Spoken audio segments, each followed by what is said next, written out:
Hi friends, welcome to Pavi's kitchen. ಎಲ್ಲರೂ ಹೇಗಿದ್ದೀರಾ?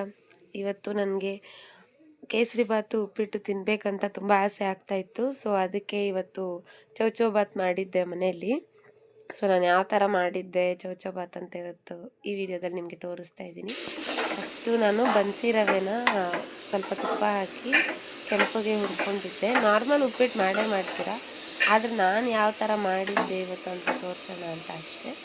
So ರವೆ ಹುರಿದಾದ್ಮೇಲೆ ಇದು ಏನು ಕುಕ್ಕರ್ ಕೂಗ್ತಾ ಇದೆ ಅಂತ ಅನ್ಕೋತಾ ಇದ್ದೀರಾ, ಇದು ಹೇಳ್ತೀನಿ ನಾನು ಏನು ಹಾಕಿ ಕುಕ್ಕರಲ್ಲಿ ಬೇಯಿಸ್ಕೊಂಡಿದ್ದೆ ಅಂತ.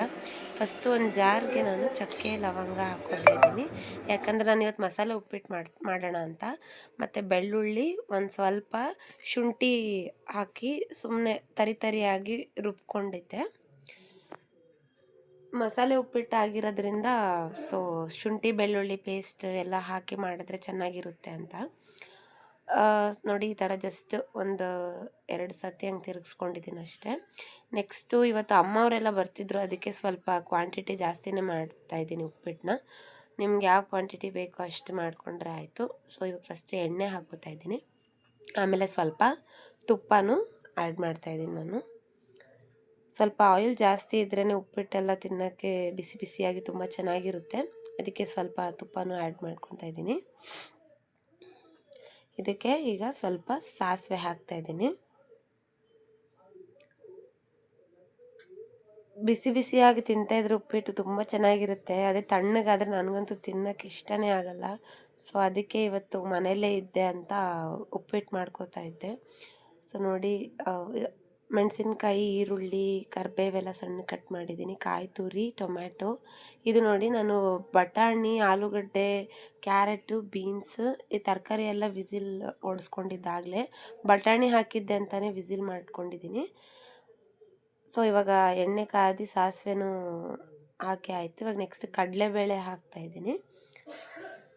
ಸ್ವಲ್ಪ ಕೆಂಪಗಾದ್ಮೇಲೆ ಇದು ಕಟ್ ಮಾಡಿದ್ನಲ್ಲ ಈರುಳ್ಳಿ, ಮೆಣಸಿನ್ಕಾಯಿ, ಕರಿಬೇವು, ಇದನ್ನೆಲ್ಲ ಈಗ ಹಾಕೋತಾ ಇದ್ದೀನಿ ನಾನು. ಇದು ಸ್ವಲ್ಪ ಚೆನ್ನಾಗಿ ಫ್ರೈ ಆಗಲಿ. ಇದಕ್ಕೆ ಸ್ವಲ್ಪ ಉಪ್ಪು ಹಾಕ್ತಾಯಿದ್ದೀನಿ. ನಾನು ತರಕಾರಿ ಬೇಯಿಸ್ಕೊಳ್ಳೋದಕ್ಕೆ ಆಗಲೇ ಉಪ್ಪು ಹಾಕಿದ್ದೆ, ಅದಕ್ಕೆ ಇವಾಗ ಸ್ವಲ್ಪ ಉಪ್ಪನ್ನ ಮಾತ್ರ ಹಾಕೋತಾ ಇದ್ದೀನಿ. ನೆಕ್ಸ್ಟು ಅರಿಶಿನ ಹಾಕ್ತಾಯಿದ್ದೀನಿ ಸ್ವಲ್ಪ. ನಾವು ಯಾವುದೇ ಅಡುಗೆ ಮಾಡಿದ್ರೂ ಆಲ್ಮೋಸ್ಟ್ ಅರಿಶಿನ ಯೂಸ್ ಮಾಡ್ತೀನಿ ನಾನಂತೂ, ಯಾಕಂದರೆ ಬಾಡಿಗೂ ಒಳ್ಳೆಯದು ಅರಿಶಿನ ಅಂತ ಹೇಳಿ. ಸೊ ಇದು ಸ್ವಲ್ಪ ಕಲರ್ ಚೇಂಜ್ ಆಗಲಿ.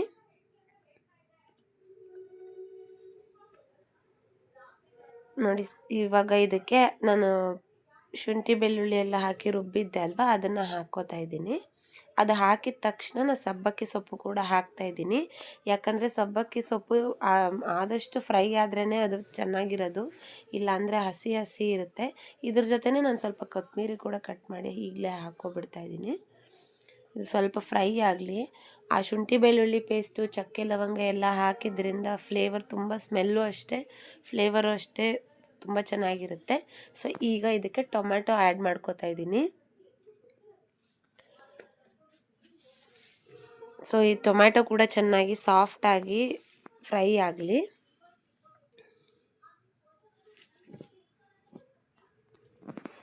ನೋಡಿ, ಇದು ಈ ಥರ ಚೆನ್ನಾಗಿ ಮಿಕ್ಸ್ ಮಾಡಿ ಫ್ರೈ ಮಾಡ್ಕೊಳ್ಳಿ. ಯೂಶ್ವಲಿ ಮಾಡ್ತೀರಾ ಅನ್ಕೋತೀರಾ, ಏನು ಇವ್ರು ಇದನ್ನು ತೋರಿಸ್ತಾ ಇದ್ದಾರೆ ಅಂತ. ಜಸ್ಟ್ ನಾನು ಯಾವ ಥರ ಮಾಡ್ತೀನಿ ಅಂತ ಅಷ್ಟೇ. ಇದಕ್ಕೆ ಕಾಯಿ ತುರಿ ಸ್ವಲ್ಪ ಹಾಕ್ಕೋತಾ ಇದ್ದೀನಿ. ಯಾವಾಗಲೂ ಮಸಾಲೆ ಉಪ್ಪಿಟ್ಟು ಏನು ಮಾಡಲ್ಲ, ನಾರ್ಮಲಾಗಿ ಮಾಡ್ತೀನಿ. ಸೊ ಯಾವಾಗಾದರೂ ಟೈಮ್ ಸಿಕ್ಕಾಗ ಸೊ ಈ ಥರ ಉಪ್ಪಿಟ್ಟನ್ನ ಮಾಡ್ಕೋತೀನಿ. ನೋಡಿ, ಚೆನ್ನಾಗಿ ಫ್ರೈ ಆಗಿ ಎಣ್ಣೆ ಬಿಟ್ಟಿದೆ. ಈಗ ನಾನು ಈ ತರಕಾರಿ ಬೇಯಿಸ್ಕೊಂಡಿದ್ನಲ್ಲ ಅದನ್ನು ನೀರು ಸಮೇತ ಹಾಕ್ಕೋತಾ ಇದ್ದೀನಿ. ಬಟಾಣಿ ತಪ್ಪಲೆಯಲ್ಲಿ ಬೇಯಕ್ಕೆ ತುಂಬ ಟೈಮ್ ಬೇಕಾಗುತ್ತೆ ಅಂತ ಹೇಳಿ ನಾನು ವಿಸಿಲ್ ಮಾಡಿಸ್ಕೊಂಡಿದ್ದೀನಿ ಅಷ್ಟೇ. ನಿಮ್ಗೆ ಟೈಮ್ ಇದ್ದರೆ ಬೇಕಾದರೆ ತಪ್ಪಲೆಲ್ಲೇ ಮಾಡ್ಕೋಬೋದು. ಇದಕ್ಕೆ ಇನ್ನು ಸ್ವಲ್ಪ ನೀರನ್ನ ಆ್ಯಡ್ ಮಾಡ್ತಾಯಿದ್ದೀನಿ ನಾನು. ಇದು ಚೆನ್ನಾಗಿ ಬಾಯ್ಲ್ ಆಗಲಿ. ನೋಡಿ, ಎಣ್ಣೆ ಈ ಥರ ಮೇಲೆ ನಿಲ್ಲೋ ಥರನೇ ಹಾಕಬೇಕು. ತುಂಬ ಎಣ್ಣೆ ಕಮ್ಮಿ ಇದ್ದರೆ ಉಪ್ಪಿಟ್ಟು ತಿನ್ನೋಕ್ಕಾಗಲ್ಲ, ಗಂಟ್ಲಲ್ಲಿ ಸಿಕ್ಕಾಕೋತಾ ಇರುತ್ತೆ. ಸೊ ಈಗ ಇದು ಚೆನ್ನಾಗಿ ಬೆಂದಮೇಲೆ ಇದಕ್ಕೆ ರವೆನ ಬಿಡ್ತಾಯಿದ್ದೀನಿ. ಯಾವ ಹದಕ್ಕೆ ಬೇಕೋ ನೀವು ಆ ಹದಕ್ಕೆ, ತೆಳುವಾಗಿ ಬೇಕಂದರೆ ಸ್ವಲ್ಪ ನೀರು ಜಾಸ್ತಿ ಹಾಕ್ಕೊಂಡು ರವೆ ಕಮ್ಮಿ ಹಾಕ್ಕೊಳ್ಳಿ. ಇಲ್ಲ ನಮಗೆ ಗಟ್ಟಿ ಬೇಕಂದರೆ ನಿಮ್ಗೆ ಯಾವ ಹದ ಬೇಕೋ ಅಷ್ಟು ನೀರು ಹಾಕ್ಕೊಂಡು ಮಾಡ್ಕೋಬೋದು.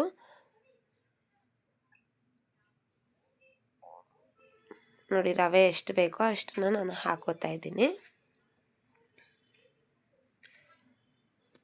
ಸೊ ಇವತ್ತು ಸ್ವಲ್ಪ ಕ್ವಾಂಟಿಟಿ ಜಾಸ್ತಿನೇ ಮಾಡ್ತಾಯಿದ್ದೀನಿ, ಯಾಕಂದರೆ ಆಗಲೇ ಹೇಳಿದೆ ಅಲ್ವಾ, ಅಮ್ಮ ಅವರೆಲ್ಲ ಬರ್ತಿದ್ರು. ಸೊ ಸರಿ ಅಂತ ಉಪ್ಪಿಟ್ಟು ಮಾಡೋಣ ಅಂತ ಮಾಡ್ತಾಯಿರೋದು.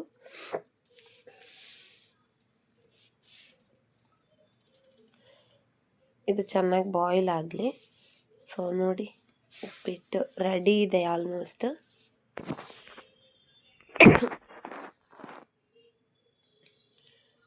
ಬಿಸಿ ಬಿಸಿಯಾಗಿ ಇನ್ನೊಂದು ಸ್ವಲ್ಪ ತುಪ್ಪ ಹಾಕ್ಕೊಂಡು ತಿಂತಾಯಿದ್ರೆ ಆಹಾ ಸೂಪರಾಗಿರುತ್ತೆ ಉಪ್ಪಿಟ್ಟು. ಈಗ ನೆಕ್ಸ್ಟ್ ಕೇಸರಿ ಬಾತ್ ಹೇಗೆ ಮಾಡಿಕೊಂಡೆ ಅಂದರೆ, ಚಿರೋಟಿ ರವೆ ಯೂಸ್ ಮಾಡ್ತಾಯಿದ್ದೀನಿ.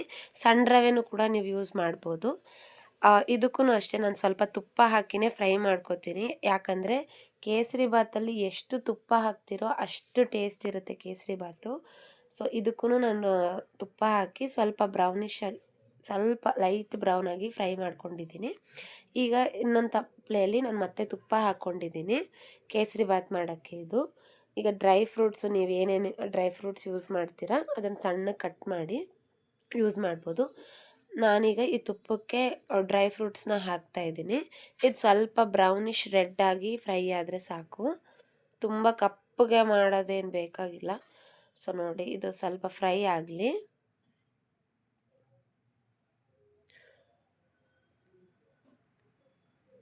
ನಾನು ಇದಕ್ಕೆ ಮೆಟೀರಿಯಲ್ಸ್, ಇಂಗ್ರೀಡಿಯೆಂಟ್ಸ್ ಏನೇನು ಬೇಕೋ ಅದೆಲ್ಲ ಏನು ತೋರಿಸ್ತಾ ಇಲ್ಲ, ಬಿಕಾಸ್ ಎಲ್ರಿಗೂ ಗೊತ್ತೇ ಇರುತ್ತೆ ಯಾವ ಥರ ಮಾಡ್ತೀರಾ ಅಂತ. ಅದಕ್ಕೆ ನಾನು ಡೈರೆಕ್ಟ್ ಮಾಡೋ ಮೆಥಡ್ನ ತೋರಿಸ್ತಾ ಇದ್ದೀನಿ.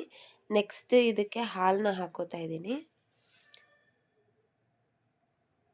ಹಾಲು ಸ್ವಲ್ಪ ಹಾಕಿದ್ರೆ ಚೆನ್ನಾಗಿರುತ್ತೆ, ಕೆಲವ್ರು ನೀರಲ್ಲೂ ಮಾಡ್ತಾರೆ. ಇದಕ್ಕೆ ನೋಡಿ ಪೈನಾಪಲ್ ಇದು ಗ್ರೈಂಡ್ ಮಾಡಿ ಇಟ್ಕೊಂಡಿದ್ದೀನಿ. Pineapple ಹಾಕಿದ್ರೇ kesari bath taste. ಆಮೇಲೆ ಯಾವ ಕಲರ್ ಆ್ಯಡ್ ಮಾಡ್ತಿಲ್ಲ ನಾನು, ಜಸ್ಟ್ ಪೈನಾಪಲ್ ಏನು ಕಲರೋ ಅದೇ ಕಲರೇ ಮಾಡ್ಕೋತಾ ಇದ್ದೀನಿ. ಮತ್ತು ಸಕ್ಕರೆ, ನಿಮಗೆ ಸ್ವೀಟ್ನೆಸ್ ಎಷ್ಟು ಬೇಕೋ ಅಷ್ಟು ಸಕ್ಕರೆನ ಆ್ಯಡ್ ಮಾಡಿಕೊಂಡ್ರೆ ಆಯಿತು. ಸೊ ನಮ್ಮ ಮನೇಲಿ ಆಲ್ಮೋಸ್ಟ್ ಶುಗರ್ ಪೇಷಂಟೇ, ಅದಕ್ಕೆ ನಾನು ಸಕ್ಕರೆ ಕಮ್ಮಿ ಬಳಸ್ತಾ ಇದ್ದೀನಿ. ಸೊ ಇದಕ್ಕೆ ಸ್ವಲ್ಪ ಏಲಕ್ಕಿ ಹಾಕಿ ಚೆನ್ನಾಗಿ ಬಾಯ್ಲ್ ಆಗಲಿ. ಈಗಿದು ಚೆನ್ನಾಗಿ ಕುದಿ ಬಂದಮೇಲೆ ರವೆ ಹಾಕ್ಕೊಂಡ್ರೆ ಕೇಸರಿ ಬಾತು ಕೂಡ ರೆಡಿ ಆಗುತ್ತೆ ಈಗ. ಸೊ ನೋಡಿ, ರವೆ ಹಾಕ್ತಾಯಿದ್ದೀನಿ. ಈಗ ರವೆ ಹಾಕಬೇಕಾದ್ರೆ ಈ ಥರ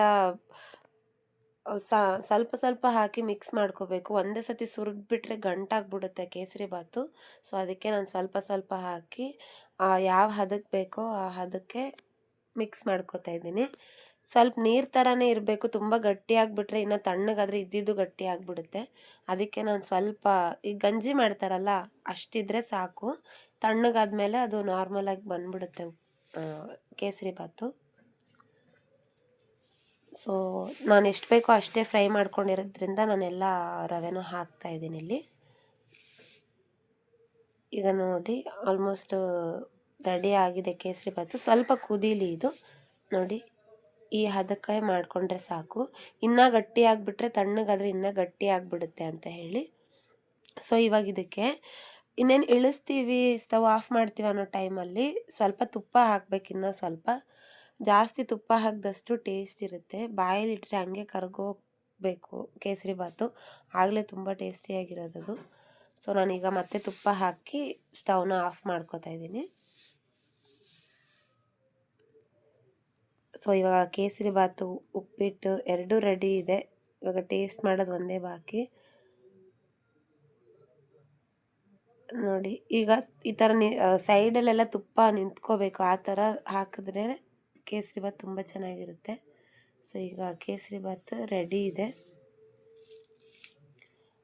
ನೀವು ಮನೇಲಿ ಯಾವ ಥರ ಉಪ್ಪಿಟ್ಟು ಮಾಡ್ಕೋತೀರ ನನಗೆ ಗೊತ್ತಿಲ್ಲ. ಸೊ ನಮ್ಮ ಮನೇಲಿ ನಾವು ಈ ಥರನೇ ಮಾಡೋದು ಉಪ್ಪಿಟ್ಟು. ಇಲ್ಲಾಂದರೆ ಮಸಾಲೆ, ಅಂದರೆ ನಾನು ಶುಂಠಿ ಬೆಳ್ಳುಳ್ಳಿ ಪೇಸ್ಟ್ ಒಂದು ಆ್ಯಡ್ ಮಾಡಲ್ಲ ಅಷ್ಟೇ.